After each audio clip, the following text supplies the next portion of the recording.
Dibukakanlah pintu langit pertama. Ternyata Rasulullah SAW melihat di langit pertama ada manusia yang tingginya 60 depah, ya, dan dia dikelilingi oleh banyak manusia. Jibril alaihissalam ditanya siapa oleh penjaga langitnya, dan dikatakan Jibril. Dia dengan Rasulullah SAW diizinkan masuk ke langit yang kedua. Nabi SAW dan Jibril melihat di langit yang ketujuh. Akhirnya Rasulullah SAW bertemu dengan orang yang sangat mirip dengan beliau, yaitu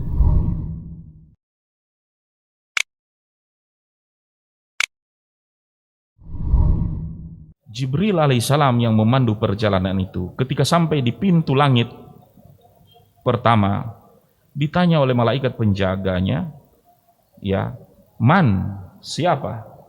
Jibril mengatakan, ana Jibril. Dengan siapa? Dengan Nabi Shallallahu Alaihi Wasallam.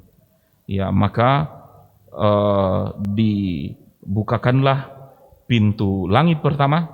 Ternyata Rasulullah SAW melihat di langit pertama ada manusia yang tingginya 60 depah, ya, dan dia dikelilingi oleh banyak manusia.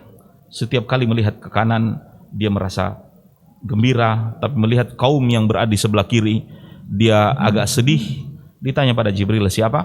Ternyata itu adalah moyang kita manusia, ya, ayahmu juga, ya Rasulullah, ayah dari Rasulullah SAW juga, ayah dari semua manusia, dialah Adam alaihissalam.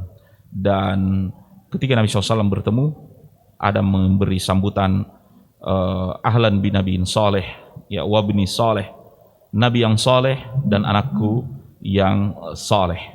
Dan kita naik ke langit yang kedua. Jibril alaihissalam ditanya siapa oleh penjaga langitnya, dan dikatakan Jibril.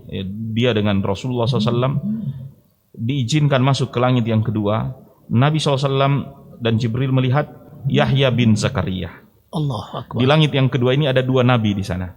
Yahya, anaknya Zakaria, dengan Isa bin Maryam. Sepertinya Yahya dan Isa itu agak sepupu, ya. Sebab ibunda daripada Yahya, yaitu istri dari Zakaria itu sendiri, disebut bahwa dia bersaudara dengan orang tua dari Maryam, ya. Sehingga kita melihat pun mereka ditempatkan di langit kedua bersama Zakaria dan Isa. Falaqiyahuma wa sallama alaihima. Mereka mengucapkan salam, ya, dan membalasnya, dan mereka mengatakan ahlan bin nabiin soleh wa akhin soleh, selamat datang kepada nabi yang soleh dan saudara yang soleh. Yahya dan Zakaria, Yahya dan Isa, di dalam kehidupan mereka memang mengalami ujian dalam kehidupan, di mana Yahya, ya, mendapat intimidasi di dalam dakwahnya, ya, bahkan difitnah. Demikian juga dengan Isa bin Maryam. Nah, di akhir zaman nanti Isa bin Maryam ini akan turun ke dunia ini. Namun kata para ulama, posisinya bukan lagi nabi, karena Allah Ta'ala telah menutup nabi, tidak ada lagi nabi sesudah Nabi Shallallahu Alaihi Wasallam. Kenapa Isa turun? Sebab kaum muslimin, dan di dalam Al-Quran disebut Isa bin Maryam belum mati, barrafahullah. Yang disalib itu bukan Isa, ya, syubbihalahu, orang yang diserupakan dengannya. Dia diangkat ke langit, maka dia turun ke dunia nanti menjalani sisa dari usianya yang diangkat oleh Allah Subhanahu wa taala. Dan nanti kaum muslimin, ya, akan bersaf di belakang Isa bin Maryam memerangi Dajjal, ya, dan kembali dunia ini menjadi makmur, sentosa, baldatun thayyibatun wa rabbun ghafur, tidak ada lagi kekufuran ataupun kesyirikan. Kita lanjut ke langit yang ketiga, ya, bahwasanya dia ketemu dengan Yusuf, ya. Yusuf alaihissalam mengucapkan salam kepadanya. Yusuf pun Nabi Yusuf alaihissalam sendiri mengucapkan ahlan wa sahlan bin nabiin soleh wa akhin soleh. Rasulullah SAW bertemu Nabi Idris alaihissalam di langit yang keempat, ya. Dan Nabi Idris ini dari rekam jejak sirah beliau orang yang pertama kali menjahit. Masya Allah. Ya, dalam setiap tusukan jahitan menjahit ini, beliau tak pernah berhenti dari Subhanallah, Alhamdulillah, Allahu Akbar. Tasbih, tahmid ya. Ya, Masya Allah, takbir. memberi contoh kepada kita bahwa dalam pekerjaan jangan lupa berzikir. Dan apapun pekerjaan kita, masukkan nilai pengabdian, ubudiyah kepada Allah Subhanahu wa Ta'ala. Kemudian Rasulullah SAW di langit yang kelima bertemu dengan Harun dan Imran. Ya, ketemu dengan Harun bin Imran, Nabi Harun alaihissalam bin Imran. Kemudian ke langit yang kelima bertemu dengan Musa alaihissalam. Ya, Nabi Musa alaihissalam yang memberi sambutan juga kepada Nabi SAW. Ini setiap langit ada Nabi Allah Subhanahu wa Ta'ala bertemu di dalamnya. Dan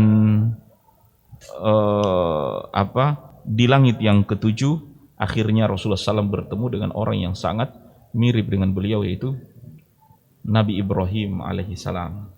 Ya, Nabi yang kata Rasulullah SAW beliau sangat mirip. Sebab dilihat juga dari silsilahnya, Rasulullah SAW adalah turunan langsung dari Nabi Ibrahim alaihissalam. Nabi Ibrahim punya dua anak, Ismail dan Ishak. Ya, Ismail lah kakek Rasulullah Sallallahu Alaihi Wasallam, dan Ishak yang menurunkan anak Yakub. Yakub inilah Israel, dan anak-anak Yakub lah yang kemudian kita sebut dengan Bani Israel. Di sini perjalanan Nabi SAW bertemu dengan nabi-nabi dan khususnya yang disebut namanya di sini. Kemudian Rasulullah SAW naik ke Sidratul Muntaha. Ya, Sidratul Muntaha. Kemudian beliau diangkat ke Baitul Ma'mur. Ya, perjalanan itu ditemani Jibril sampai ke Sidratul Muntaha. Jadi mulai perjalanan demi perjalanan yang kalau dari Mekah ke Baitul Maqdis, perjalanan yang manusia biasa saja tidak mampu jalan dalam satu malam itu. Jadi itu perjalanan di luar kemampuan manusia. Kemudian dari perjalanan Baitul Maqdis sampai menembus langit ketujuh, itu perjalanan malaikat. Tapi begitu sampai di Sidratul Muntaha, itulah pencapaian tertinggi dari malaikat. Artinya hatta malaikat tidak mampu lagi lebih dari itu. Disinilah Rasulullah SAW diangkat, ya, sesudah dari Sidratul Muntaha, ya, Allah Subhanahu wa Ta'ala mengangkatnya dan sampai di hadapan Allah Subhanahu wa Ta'ala. Fadana minhu hatta kana qaba qausaini aw adna. Allah Ta'ala dengan Rasulullah SAW begitu dekat, saking dekatnya mungkin kalau dihitung dengan langkah tinggal beberapa qaba qausain, tinggal beberapa langkah saja, ya.